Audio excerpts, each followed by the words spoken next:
Allah Subhanahu wa taala berfirman dalam surah Al-Furqan ayat 65, "Walladzina yaquluna rabbana srif 'anna 'adzab jahannam inna 'adzabaha kana gharama."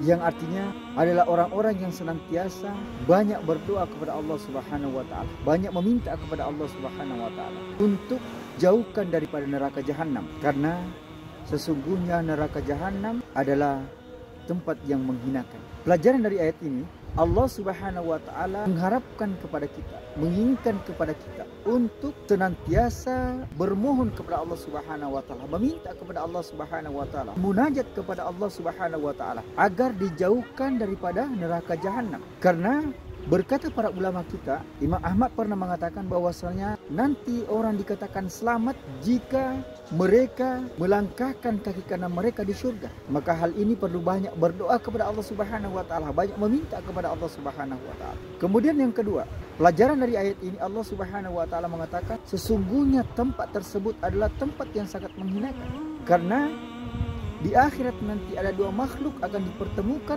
oleh Allah Subhanahu wa taala.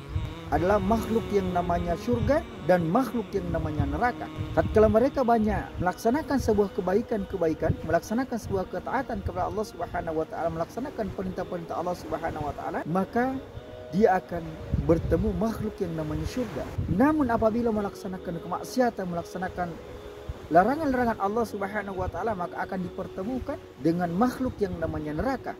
Maka neraka inilah perlu kita banyak berdoa, banyak meminta kepada Allah Subhanahu wa taala agar tidak dipertemukan.